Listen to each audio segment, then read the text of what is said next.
2024 ఫిబ్రవరి మాసంలో కుంభరాశి వారి యొక్క గోచార ఫలితాలు ఏ విధంగా ఉంటున్నాయి? ఫిబ్రవరి మాసం 1వ తారీఖు నుండి 30వ తారీఖు వరకు వీరు చేసే వృత్తి, ఉద్యోగ, వ్యాపారాలు, వైవాహిక జీవితం, సంతానం, ఆరోగ్యం, ఆర్థిక విషయాలు, ప్రేమ సంబంధమైన విషయాలు, ఈ విషయాలలో వీరికి ఎలా ఉంటుంది, ఎటువంటి ఫలితాలు కలుగుతున్నాయి?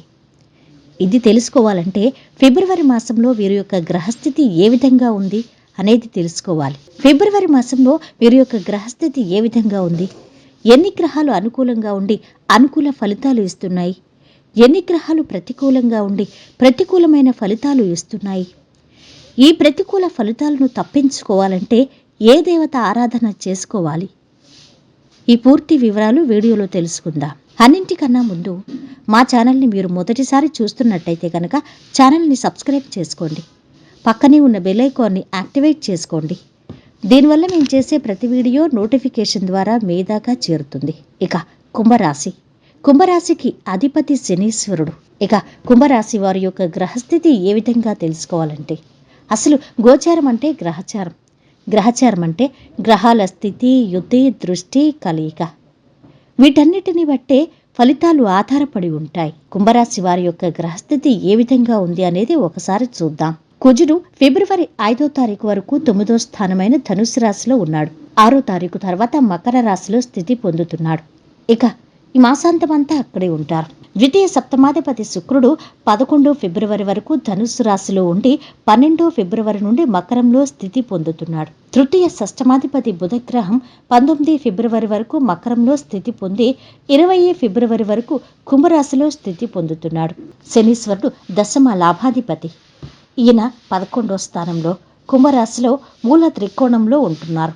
మరి 9, 12 స్థానాధిపతి గురుగ్రహం జన్మరాశిలో మేషరాశిలో స్థితి పొందుతున్నాడు. ఈ మాసం అంతా కూడా అక్కడే ఉంటారు. మరి పంచమాధిపతి రవి 13 ఫిబ్రవరి వరకు మకరంలో ఉండి 14 ఫిబ్రవరి నుండి కుంభరాశిలో స్థితి పొందుతున్నాడు. అంటే మీ రాశిలోనే. ఇది కుంభరాశి వారి యొక్క గ్రహస్థితి ఫిబ్రవరి మాసంలో.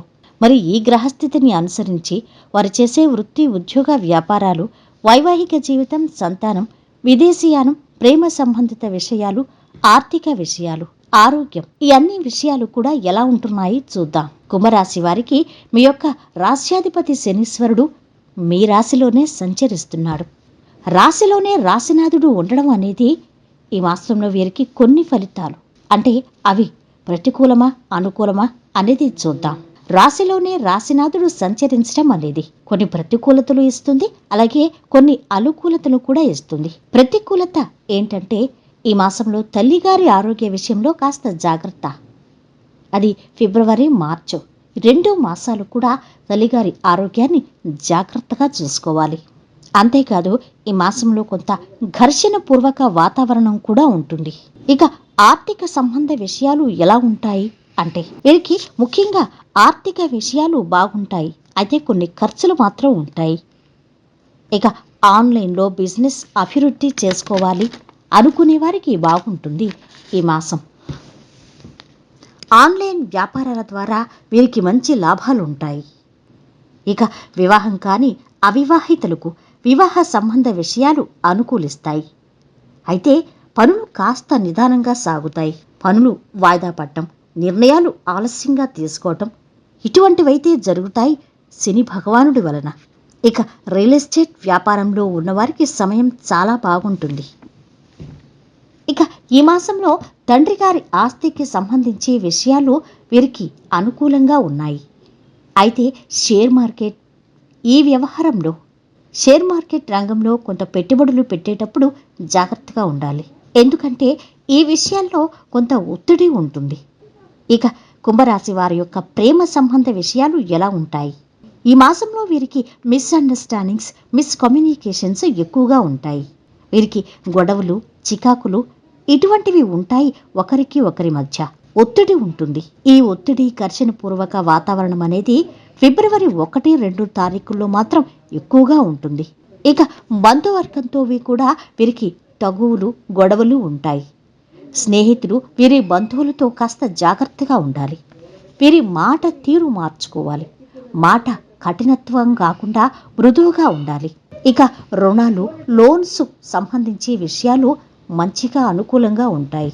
ఎప్పటి నుంచో రుణాల కోసం, ఎప్పటి నుంచో లోన్స్ కోసం ట్రై చేసే వారికి ఇప్పుడు ప్రయత్నాలు ఫలిస్తాయి.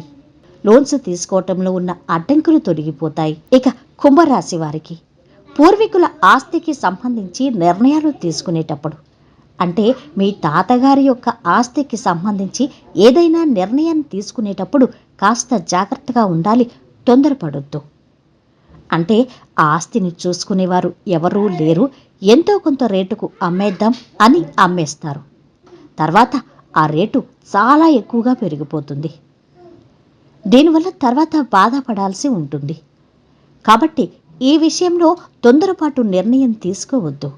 ఇక పూర్వీకుల ఆస్తికి సంబంధించి నిర్ణయాలు తీసుకునేటప్పుడు మీరు గణపతిని తలుచుకుని నిర్ణయాలు తీసుకోవాలి.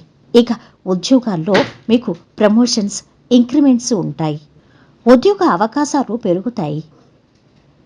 నిరుద్యోగులకు మంచి ఉద్యోగాలు లభిస్తాయి. ఇక బయట దేశాలకు వెళ్ళి ఉద్యోగం చేసేవారికి పరిస్థితులు అనుకూలంగా ఉన్నాయి. ఎప్పటినుంచో విదేశాలకు వెళ్ళి ఉద్యోగం చెయ్యాలి అని ఆశపడుతున్న వారికి ఇప్పుడు అవకాశాలు వస్తాయి. కానీ ఖర్చులైతే అధికంగా ఉంటాయి, వాటిని తట్టుకోవాలి. ఇక మీరు బయట దేశాలకు వెళ్ళటం ఇంట్లో వారు కాస్త వ్యతిరేకిస్తారు. దీంతో కాస్త ఘర్షణపూర్వక వాతావరణం ఉంటుంది. ఎందుకంటే మీకు దశమ స్థానంలో 12వ స్థానంలో 2 పాపగ్రహాలు ఉన్నాయి. దీనివల్ల ఈ పరిస్థితులు ఉంటున్నాయి. మొత్తం మీద కుంభరాశి వారికి ఫిబ్రవరి మాసంలో మిశ్రమంగా ఉంటుంది. రాశిలోనే రాశినాథుడు ఉండడం వలన తల్లిగారి ఆరోగ్య విషయంలో జాగ్రత్తగా ఉండాలి. ఇక ఘర్షణపూర్వక వాతావరణం అయితే ఉంటుంది.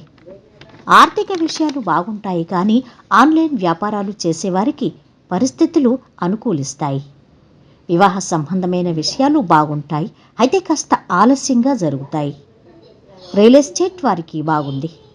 ముఖ్యంగా పూర్వీకుల ఆస్తికి సంబంధించి నిర్ణయాలు తీసుకునేటప్పుడు జాగ్రత్తగా. ప్రేమ సంబంధమైన విషయాల్లో మాత్రం మీకు గొడవలు, మిస్అండర్స్టాండింగ్స్ ఉంటాయి. బయట దేశాల్లో ఉద్యోగ అవకాశాలు వస్తాయి, కానీ ఇంట్లో వారు దాన్ని వ్యతిరేకిస్తారు, జాగ్రత్త.